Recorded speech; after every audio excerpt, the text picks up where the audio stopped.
Namaskar. Greetings from the Embassy of India in Moscow.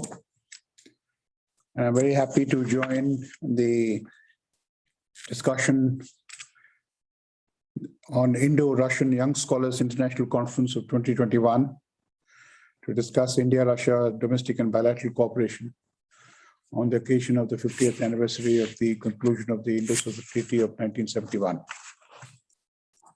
This was in August this year, and the embassy had organized a function to commemorate this historic treaty between India and the Soviet Union, which I believe is the most important and the most consequential treaty ever concluded by India during its 75 years of independence. I say it's consequential because of the fact that it showed the strategic alignment, congruity, and convergence of security interests between India and the Soviet Union in the geopolitical context.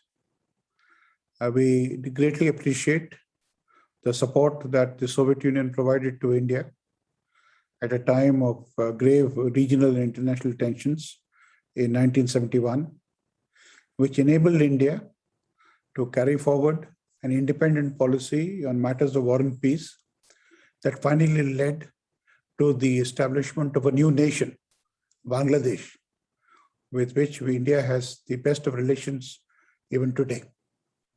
There is no treaty that has been concluded by India that has been more consequential than a 1971 treaty with the Soviet Union. I would like to congratulate Professor Didat Bulli, Founder Director and Adjunct Professor, Center for Central Eurasian Studies of the University of Mumbai, and their partners, the Center for Indian Studies, the Institute of Oriental Studies, the Lipetsk Pedagogical University, the Russian Center for Science and Culture in Delhi, the Center for Eurasian Studies at the University of Mumbai, and the Center for Third Voice Studies in India, who have come together to commemorate this historic occasion. Let me convey my greetings to my dear friend, colleague, and my partner in India, Ambassador Kudashev, the distinguished ambassador of the Russian Federation to India, for his constant support for the promotion of India-Russia relations.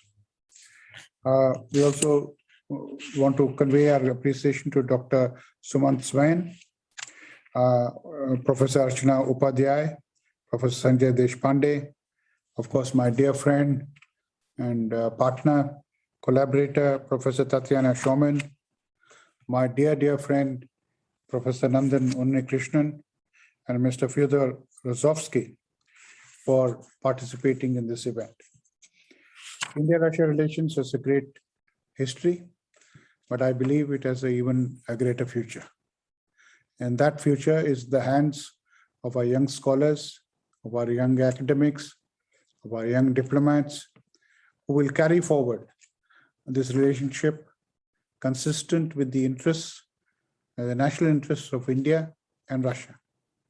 The national interests of Russia and India coincide in a manner that is quite unique. There is no fundamental contradiction between India and Russia, and that has been the main source of our partnership, and this is to be carried forward by future generations. The recent interactions between Prime Minister, His Excellency Mr. Narendra Modi, and President Vladimir Putin of the Russian Federation have demonstrated once again that at the highest levels, both in India and in Russia, there is strong commitment to further deepen and strengthen the special and privileged strategic partnership that so happily exists between India and Russia.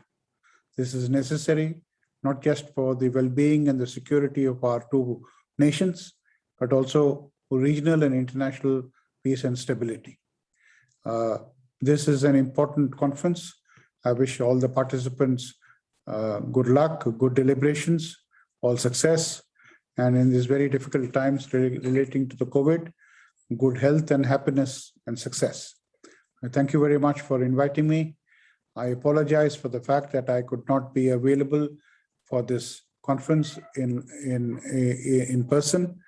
This is a recorded message, but I will convey to you once again my very warm greetings from the Indian Embassy in Moscow. Jai Hind.